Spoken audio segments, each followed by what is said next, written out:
Tags, tags and more tags. I'm on a mission to make 100 junk journal tags in 100 days and I love for you to join me.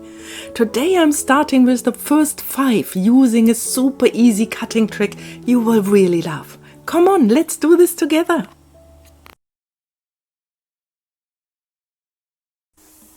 Hello my crafty friend. Today I start my 100-day project to make 100 junk journal tags using this 12 by 12 inch paper pad, and I decided to limit my color palette and to use only a handful of backgrounds for all the 100 tags. I show you which ones I have chosen.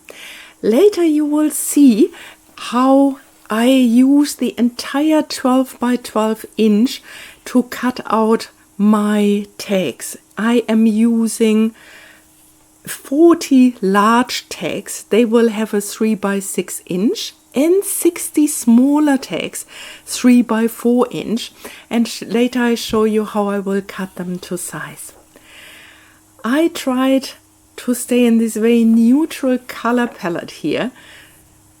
Some of the papers I will use double, and here a wooden one. They are all background kind of themed, but for now let's take this away. I will back all the cardstock with this coffee dyed paper. I will link a video up at the top, and I will use all the scraps and little bits and pieces that are flying around on my desk to decorate my tags. I will do some sewing, maybe some stamping. I definitely would like to use some words or some quotes on my tags. I always love that. And yes, then see where the journey takes us. I also would like to have a number on every tag so that I can see which ones I did in what order and how they will evolve over time. In the moment I have no idea. The only idea I have is the size of my tags, and let's start straight away cutting them. Of course you can always cut them with your scissors, but I decided to use my cutting tool here because it's so much faster and so much easier to do this mass production. But let's get the little bits and pieces out of the way. So let's start by cutting 4 equal stripes, each one 3 inches wide. 1. Here we have the next one, 2, 3 and 4. And then we will make the large tags out of it by taking them all together, and then I mark just the half mark at 6 inch. You might be able to eyeball it. I'm never good with eyeballing, so I always use my ruler and a pencil to do this, and here I can cut all 4 at once, and these are the first 1, 2, 3, 4, 5, 6, 7, 8 backgrounds with this nice wooden pattern for my larger tags. And here I will do the same, like 4 stripes of 3 inch, but the smaller ones here we will not mark as half, but are 4 and 8 inch, and then cut them into 3 equal pieces. Here 1, 2 and 3, which gives us, let's count, it's 1, 2, 3, 4, 5, 6, 7, 8, 9, 10, 11, 12. And they all fit together but are very different from the background because they have the different patterns. And I do this all over, always 10 different pages. That gives me 100 backgrounds for the tags.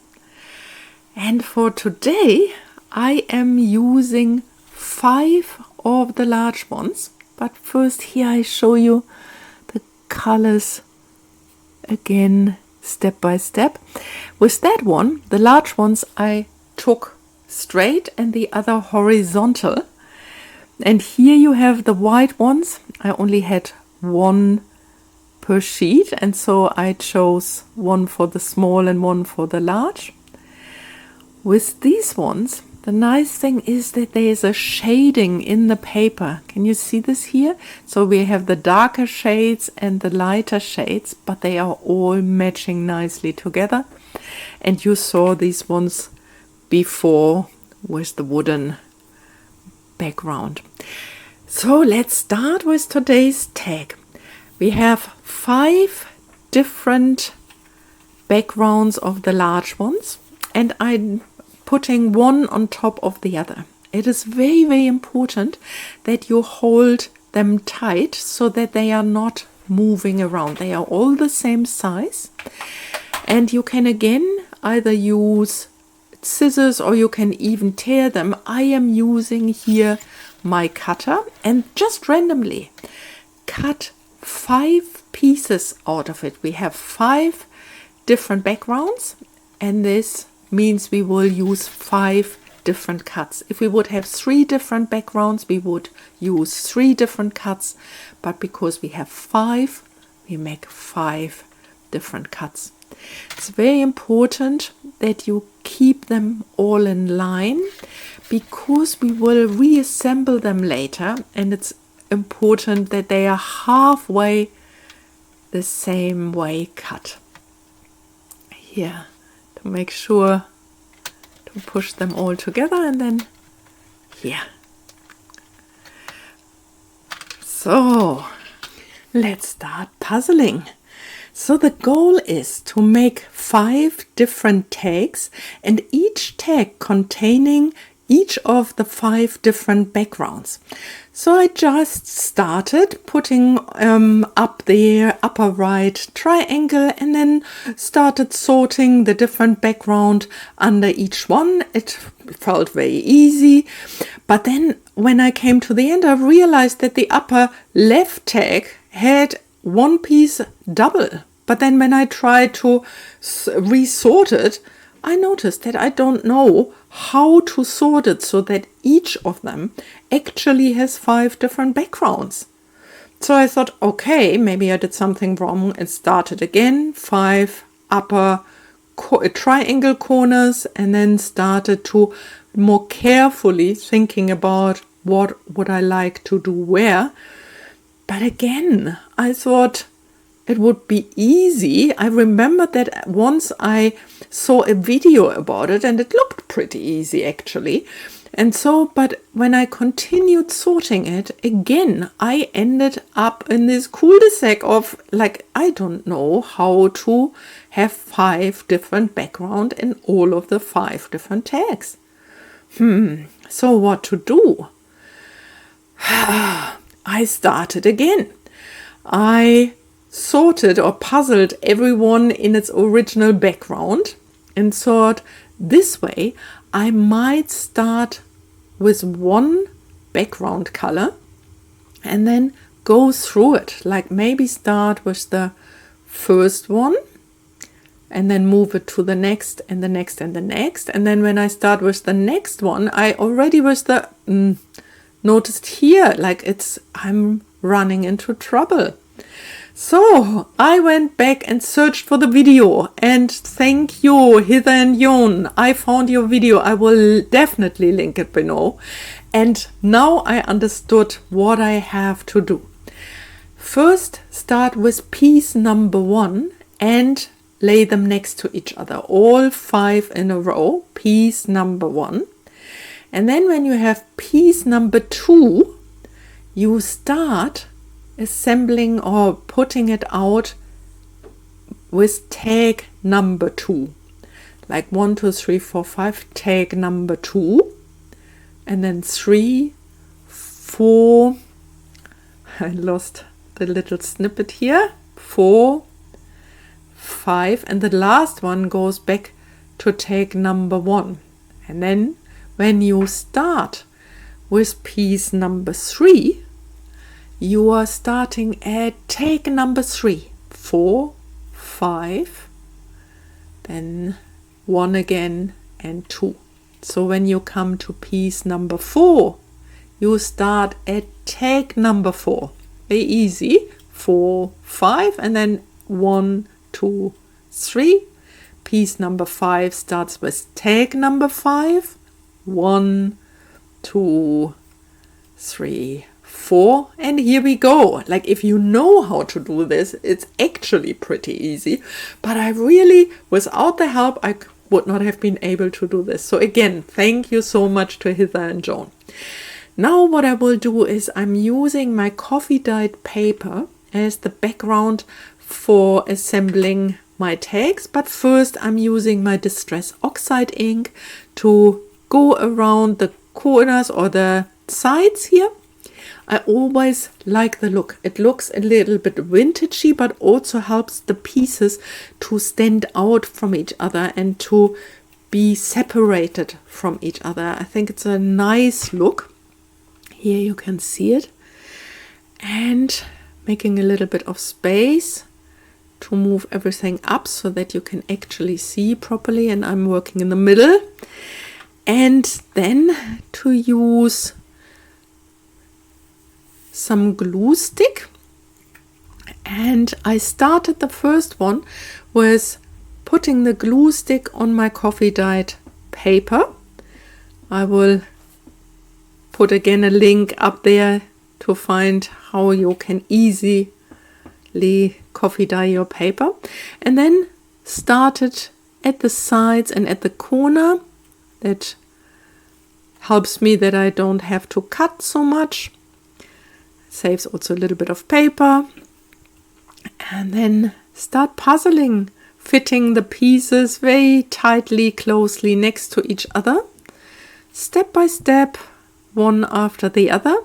At a later point, I continue with using the glue stick on the coffee dyed paper, but then use also craft glue on the individual pieces, using here my bone folder to press it all down neatly, and then just my scissors to cut around and to finish the first base for the first tag.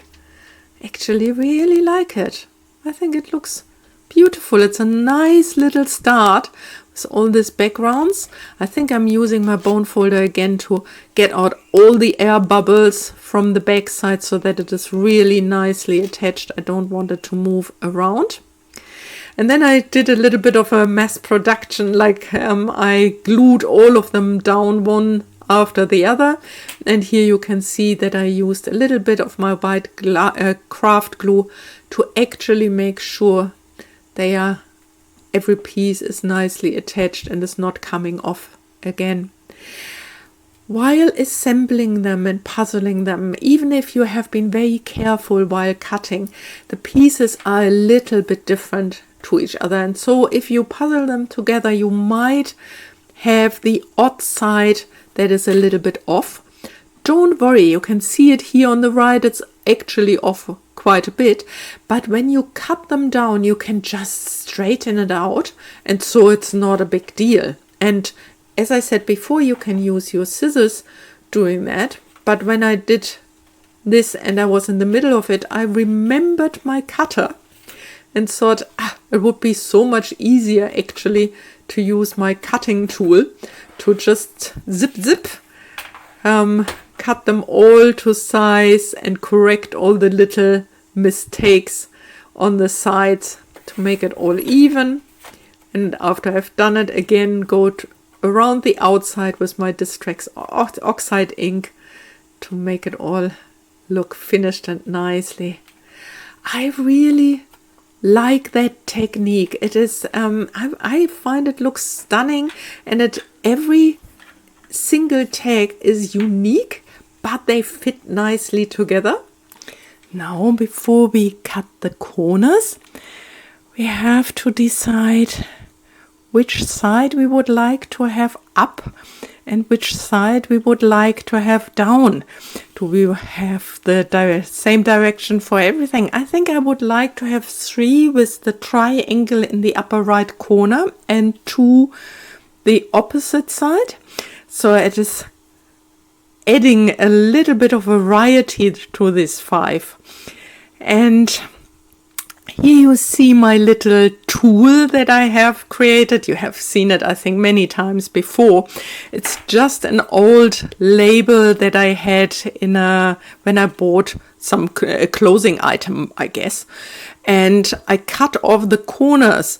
And so if I use the same corner cut as an example for all the different tags, I can make sure that the left and the right side and each of the tags is always the same, and I like it. I think it's not necessary at all, and maybe I'm a little bit fuzzy around that, but yeah, I think I really like it, and so that's what I do. And so here are all of them, and a little bit Distress Oxide ink again to finish them all off. So now we have to decide what we want to do next. Of course, I would like to punch a hole in the top of everyone, and I said it before, I'm not so good with the eyeballing, so after I measured the first one, I'm using the first hole as an example for the following tags. And here with the last one, you can see it's a little bit smaller there than the others because I corrected the sides. But so now all of them have a punched hole. Here's the last one to finish. And so now let's see what we want to do. What is the next step? Yeah, of course you can leave them like they are. They are already very, very nicely like that. But I want to finish them off or add some quotes to them. I glue the quote or back the quotes up again with a little bit of coffee dyed paper and then cut around so that the quote has a little bit of a border. And then I will glue it somewhere on my tag. While I was looking through the quotes, I thought I would like to have some that are fitting to my 100-day challenge. And so I found something like creativity takes courage and just breathe.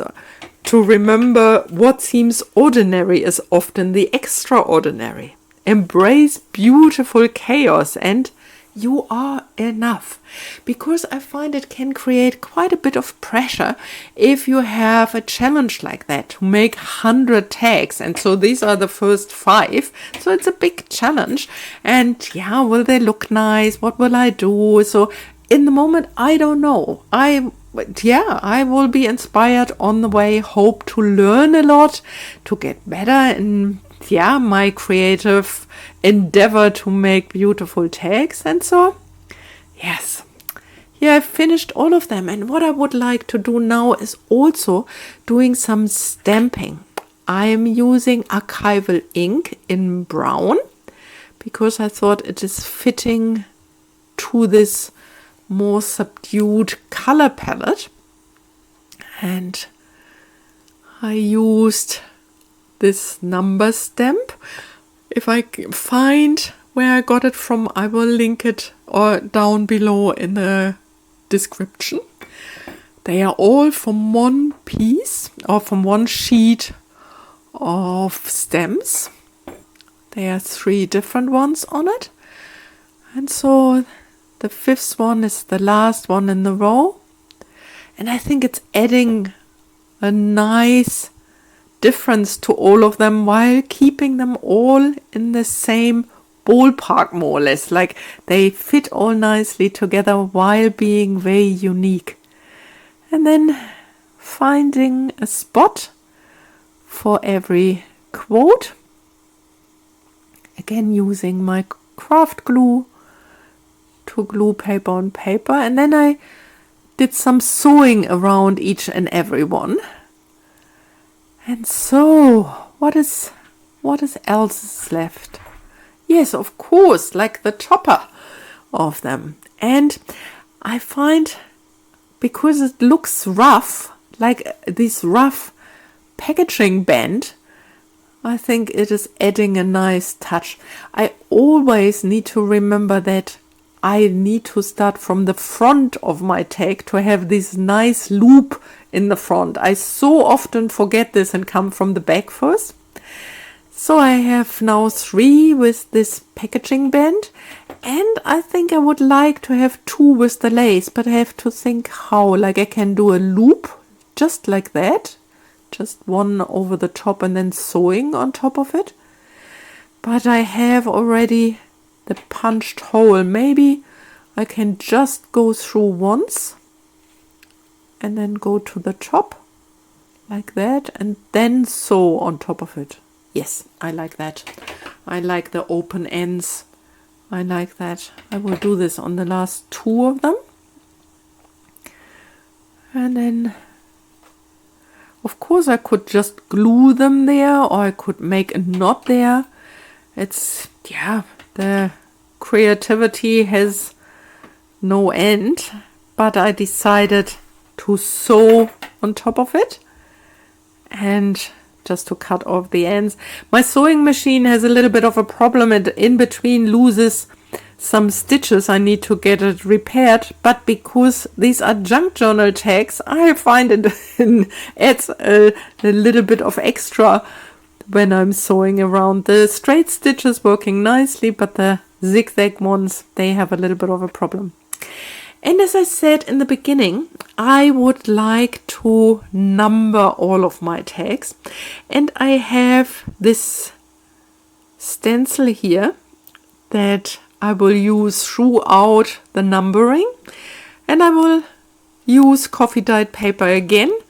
And so this time I just took the numbers 1 to 9 and will cut them out in little squares. Here,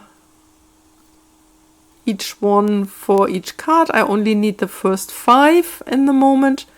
Going around with my Distress Oxide ink again.